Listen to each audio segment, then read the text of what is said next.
French's, America's Sunshine Mustard.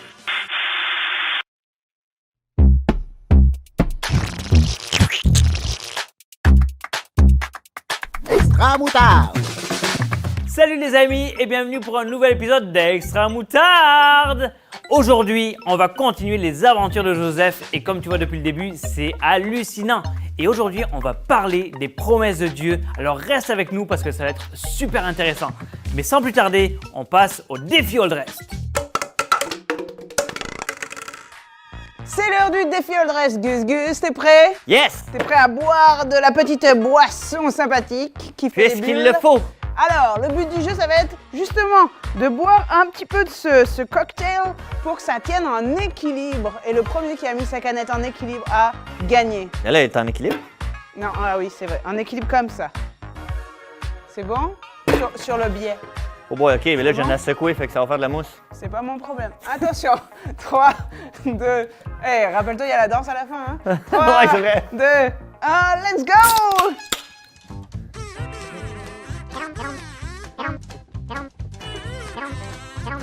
Oh boy. Je vais avoir des rottes, là, je pense, tantôt. Ah non, par contre, faut que ça soit poli. Hein. Ouais, faut boire pas mal. Oh, c'est des... J'ai jamais autant peu profité d'une canette. C'est même pas agréable. Faites-moi ça à la maison. Sorry, guys. Mais ça tient pas!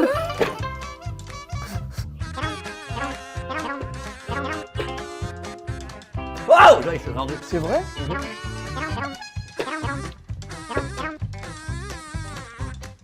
Ah! Tu m'as fait tomber! Ah, je l'avais. Ah, moi, je l'ai eu, je pense. Laura, je Je l'ai! l'ai! Ah, mais Je l'ai, Laura! je l'ai eu Laura, aussi! dog. Je l'avais! Sorry.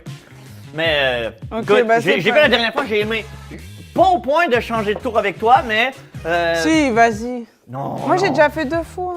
Non, mais faut que tu trouves autre chose que le vêtement de cochon. S'il te plaît. Alors, la danse du bacon. On de verra tantôt. qui va danser à la fin.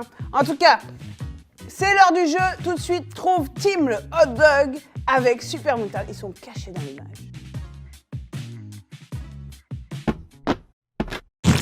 Three, two, one.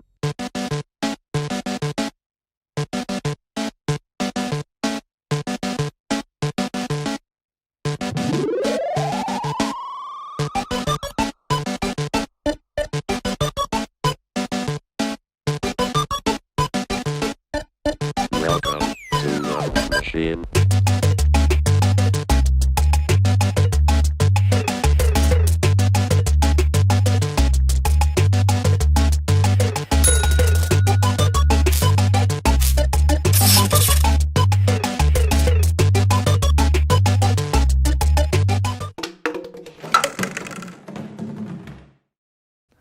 Alors, on poursuit avec l'histoire de Joseph, bien sûr.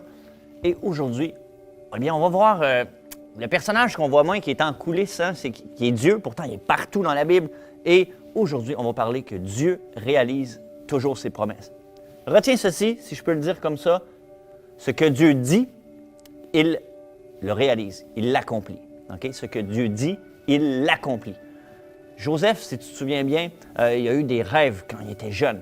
Et ces rêves, peut-être un peu, il s'est peut-être pas pris de la bonne manière pour l'expliquer à ses frères, mais il a rêvé hein, que chaque gerbe de blé, chaque groupement de blé que ses frères tenaient ensemble, eh bien, il se prosternait, il se penchait, il s'agenouillait devant la gerbe de blé de Joseph, justement. Un peu comme si tout le monde se prosternait ou s'agenouillait devant Joseph. Il y a eu cette vision-là un peu de... Puis là, les frères, ils l'ont pas bien pris, hein. Tu sais, hey, qu'est-ce que tu vas régner sur nous? Qu'est-ce que ça veut dire, ça? Qu'est-ce que tu veux dire par là? Tu penses meilleur que moi? Tu penses meilleur que lui? Hey, relax, là, c'est toi le plus jeune ici. Il était beaucoup plus vieux que lui, ses frères. C'était ses grands frères partout. Et pourtant, c'était pas comme ça que ça devait se passer à l'époque. Hein. Habituellement, le père donne l'autorité à l'aîné des fils, etc. Et là, Joseph c'était très prétentieux, ça n'a pas été bien reçu. Et pourtant, c'était de Dieu. Alors là, le plus grand des frères, il dit non, attends une minute, il ne va pas prendre ma place, c'est pas vrai. Puis les autres frères étaient comme ben non, voyons donc, Joseph, c'est le bébé de la famille, c'est pas le grand frère, on n'a pas d'affaires, pas vrai. Je ne peux pas m'incliner, me prosterner, me mettre à genoux devant mon petit frère. Oui, je suis plus fort que lui, voyons donc, c'est pas vrai, c'est lui qui va me dire quoi faire. En tout cas, je ne sais pas à quel point ils ont réfléchi à leur move, qui n'était pas très brillant non plus, mais ils ont décidé, comme tu le sais, de le balancer dans un trou pour s'en débarrasser. Puis là, on dit oh non, il va peut-être mourir dans le trou. Oh non, je ne veux pas avoir la mort de mon frère, puis de penser à ça chaque jour de hey, c'est-tu moi qui ai tué? Hey, on va le vendre, on va s'en débarrasser comme ça. Puis ils l'ont vendu comme esclave à des gens qui marchandaient des esclaves. Alors, Joseph, eh bien, c'est un peu bizarre, là, mais comment il pouvait avoir encore foi en Dieu? Parce que là, il était séparé de ses frères, puis il était loin d'être en autorité sur eux, là. Je ne sais pas, la manière qu'il l'a annoncé, c'était peut-être très arrogant. Je ne sais pas, tu n'étais pas là, j'étais pas là, moi non plus. Mais bon, là, on est rendu au moment où Joseph est séparé de ses frères. Il s'est ramassé le deuxième en Égypte. Et là, on est rendu là dans l'histoire. Et qu'est-ce qui se passe? Eh bien, on quitte l'Égypte et on s'en va dans le pays de Canaan, rejoindre le papa de Joseph, Jacob, et ses fils, les frères de Joseph. Ils vivaient une dure famine. Parce que là, les 7 années de vaches grasses, les 7 années d'abondance où il y avait tellement de blé qu'on a arrêté de le compter, eh bien là, on est dans des années où les récoltes n'étaient pas abondantes, c'était vraiment catastrophique. Et les pays aux alentours commençaient à manquer de nourriture. De sorte qu'ils se dirigeaient en Égypte pour aller faire du commerce et d'en acheter pour pouvoir manger et survivre et passer à travers ce moment difficile-là. Alors Jacob décide d'envoyer ses fils. Ils allaient en Égypte, monter les garçons. Je garde le plus jeune, je garde Benjamin avec moi parce que là, j'ai déjà perdu Joseph. J'ai beaucoup de peine, j'ai perdu Joseph, alors je ne veux pas perdre Benjamin non plus. Les petits, allez-y les grands, ramenez-nous du blé, voici de l'argent. Et voilà. Alors, comme une petite liste d'épicerie, nos parents nous ont tous envoyés au dépanneur. Mais là, c'était très loin. Alors, rendu en Égypte, eh bien, ils ne le savaient pas. Ils n'avaient jamais entendu parler que leur petit frère Joseph était rendu le premier ministre, le deuxième homme le plus important d'Égypte. Et bien sûr, Joseph, lui, les a reconnus.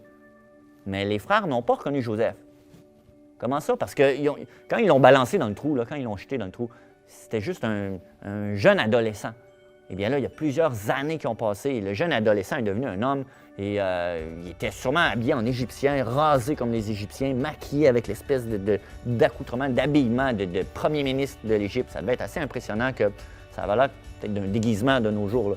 Mais il se tenait loin de ses frères parce qu'il parlait, il faisait exprès pour ne pas se faire connaître, il parlait en égyptien à un interprète et l'interprète allait parler à ses frères, puis il ne leur montrait pas une bonne accueil, là. Il traitait d'espions.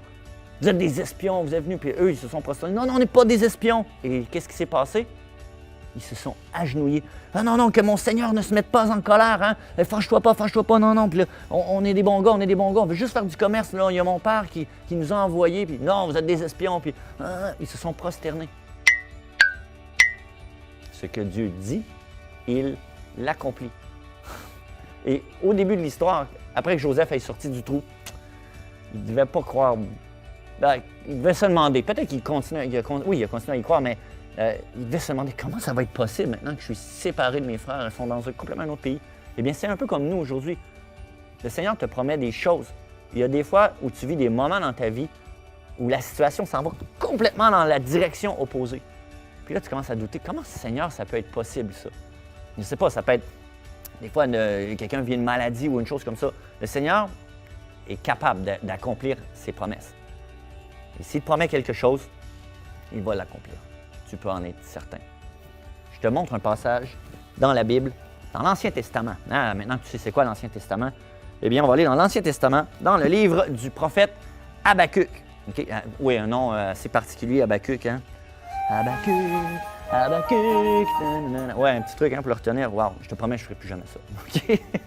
Alors, Habakkuk, chapitre 2, verset 3, dit ceci. C'est l'Éternel qui parle à travers son prophète. L'Éternel dit « Les choses que je te fais voir arriveront, mais seulement au moment fixé. Elles vont bientôt se réaliser. Ce n'est pas un mensonge. Attends avec confiance, même si c'est long.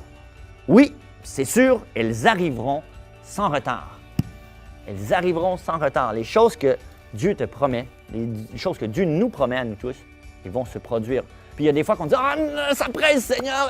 Il est moins une, là, Seigneur! » Mais elle va arriver à l'heure pile que Dieu a dit qu'elle va se produire, cette chose-là. Tu peux en avoir confiance.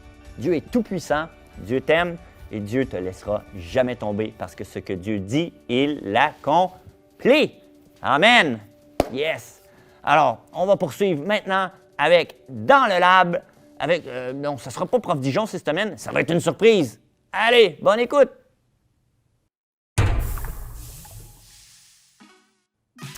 Et oui, c'est moi que vous retrouvez aujourd'hui dans le lab. J'ai volé la place de Prof Dijon avec grand plaisir. Et je vais vous faire une expérience, pas très scientifique, mais une expérience, ok? Parce que je peux pas quand même être Prof Dijon. Alors comme on l'a vu dans l'histoire avec Gustave, Dieu fait des promesses. Et tout ce qu'il dit, il l'accomplit. Mais des fois, ces promesses, elles nous paraissent vraiment impossibles ou bizarres, ok? Joseph, c'est ce qui s'est passé. Ça paraît impossible. Et là, des fois, tu lis dans la Bible des promesses et Dieu te dit des choses et puis tu te dis genre, ben, ça va jamais m'arriver à moi, c'est impossible. C'est un peu comme ça, regarde. Un sac plein d'eau, c'est bon? Un crayon. Et là, je vais te dire, Gustave, je te promets, je vais percer le sac, puis tu vas pas recevoir de l'eau sur la tête. En tout cas, pas toute l'eau du sac si ça fonctionne pas. Ok? Est-ce que tu crois en ma promesse? Même si ça paraît impossible. Normalement, on perce un sac d'eau, ça coule, on est d'accord. Alors, je n'ai même pas la garantie que ça fonctionne, parce que je ne suis pas Prof Dijon. Mais on va essayer.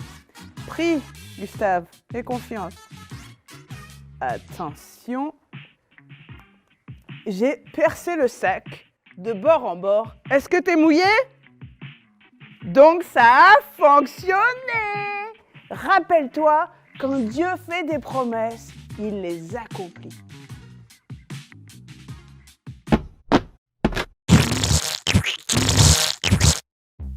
Le savais-tu? On retrouve toutes sortes d'animaux dans la Bible. En fait, les animaux font partie intégrante de la Bible et on dénombre plus de 120 espèces d'animaux. C'est assez incroyable. Il y a même un âne qui parle dans la Bible. Oui, un âne qui parle comme toi et moi. C'est assez incroyable. Et il y a le top 3 des animaux cités dans la Bible. En troisième position, on retrouve le lion qui est cité 130 fois. Tu sais, le lion, celui qui fait 130 fois. Et ensuite, en deuxième position, on retrouve l'âne. Tu sais, celui qui fait 142 fois pour notre ami l'âne. Mais le top du top, l'animal le plus nommé, c'est la brebis. Tu sais, la brebis, celle qui fait... Ou plutôt celle qui fait... La brebis est citée 732 fois. Bref, les animaux sont hyper importants dans la Bible et en fait, c'est Dieu qui les a créés. Le savais-tu? C'est maintenant l'heure du Cheese Quiz! Yes! Le moment tant attendu où toute question est possible et où toute réponse peut être n'importe quoi avec Stéphane! Yeah! Avec Laura! Avec Mouton! Mais... Non! Ok, non. Désolé. All right! Alors, une question, un droit de réplique, bonne chance et celui qui perd va danser à ma place à la fin. Non, pas vrai. Qui se mettait à genoux dans le rêve de Joseph? Oh. J'ai fini avant. Ça, Le c'est replay, forcément tu vas voir. Non, non, le son est plus rapide. Écoute, il faut trancher au replay, puis... qui s'est mis... Là... Mais me semble que c'était ce bord-là, me C'est semble. moi, les frères de Joseph! Les frères de Joseph. Oui, je me rappelais même plus de la question. Oui, c'est exactement. Je suis perturbé, mesdames et messieurs, par C'était très serré, Stéphane. Il est dégoûté. Regardons le replay. Non. Ouais, on va regarder Y a pas le de replay. replay Peut-être dans que tous je les me trompe, sports. peut-être que présentement, Ben non. je suis complètement dans l'erreur. Mais je crois avoir vu Laura, en toute bonne foi. Ou dans le rêve de Joseph, hein, de Joseph! Je crois m'avoir vu. C'est le Cheese Quiz. On continue avec la deuxième question. Dans quel pays le rêve s'est accompli? Stéphane! Stéphane, c'était serré, Laura, mais Stéphane. Oui, Stéphane, ne brise pas le matos. L'Égypte! C'est l'Égypte, la bonne réponse! Bravo, on l'applaudit bien fort à la maison! Wouh! OK. Prochaine question. Comment s'appelle le papa de Joseph? Stéphane! Oui, je suis désolé, Laura. Jacob. Oh, on m'a donné le nom dans la King James version. Oui, oui. Jacob. Jacob. Très bon nom en passant. C'est quoi le score? C'est Il sait 2 pas. à 1 pour Stéphane. Faut que je compte les fromages. 2 à 1 pour Stéphane. Mais ça Je suis change. pas super, je suis pas super. OK? 4e question, t'es prête, Laura? Oui. OK, je vais la souffler de ton côté, la question. Ouais, mais elle appuie déjà sur le. depuis tout à l'heure, tu pour triches. complet. Alors, toi, concentre-toi de briser ton buzzer. Qui est le grand frère de Joseph? C'est Laura, la bonne réponse. Vas-y, Mais non, j'ai non, un doute. Siméon? non, droit de réplique à Stéphane. Ce n'est pas Siméon, Stéphane. Donc, Ben, il en a plein, mais moi j'aurais dit Ruben. Ruben est la bonne réponse! Ben, moi aussi, je suis d'accord avec toi. Il y en a plein. Il y en a plein. Tout Ouais, c'est vrai. le monde est un grand frère. Alors, Ah, ça marche alors? Ben, c'est ça. ça m'agace. Peut-être que, OK, si le replay est pas bon pour Laura, j'enlève là. C'est trop compliqué. On continue. OK? On continue. De toute façon, on La gagne dernière rien, question, on c'est gagne 2 à rien. 2 partout. Voilà. Voilà, 2 à 2 partout. C'est fait. C'est réglé. C'est 2 à 2. C'est la question de la fin. C'est super cheese quiz. Où travaille Prof Dijon? Stéphane. Dans le lab. C'est une bonne réponse! Dans le lab! Il était où, Prof Dijon, cette semaine? On ne sait pas, était- on sait pas. Mais la victoire est concédée à Stéphane qui, à force de s'acharner à bien répondre, et bien... A triché? Non, j'aurais pas dû tricher. J'aurais pas dû tricher. Jamais. T'as vu tricher? Toi? Alors, yes! Merci. Et j'espère que tu as eu plein de bonnes réponses, toi aussi, à la maison. Et on poursuit avec T'en souviens-tu?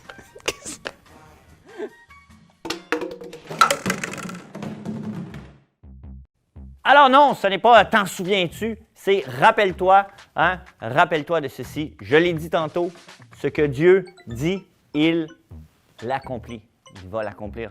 Alors souviens-toi-en, c'est une promesse que Dieu te fait. Si Dieu te promet quelque chose, il va tenir ses promesses parce qu'il est tout puissant. C'est sûr que ça va arriver. Laisse-moi prier pour toi en terminant. Alors, Seigneur, merci Seigneur que tu es ce bon papa bienveillant. Seigneur, tu veilles sur nous et tu as la capacité, Seigneur, tu as la toute-puissance pour nous aider. Et Seigneur, tu désires accomplir ce que tu nous promets. Augmente notre foi, Seigneur. Augmente notre foi dans les moments surtout où c'est difficile de le croire parce que, waouh, on dirait que tout s'en va dans le sens inverse. Eh bien, Seigneur, si tu l'as fait pour Joseph, tu es juste et bon pour l'accomplir aussi pour nous aujourd'hui, Seigneur. Merci pour cette promesse. Fais-la grandir en nous et qu'on puisse vivre une vie qui te plaît, Seigneur. Dans le nom de Jésus. Amen. Amen. Et on est déjà rendu au moment où... C'est qui va danser un hot dog? Laura? Moi, Laura? On regarde ça. Bon? C'est toi, c'est moi? Je pensais qu'on le faisait à deux. Moi, j'aime ça le faire. Tu vas avec toi? Yes! Hey, c'est la danse du hot dog synchronisée, OK? Ouais, je sais pas, avec moi. La musique, elle part à 3, 2, 1, c'est parti!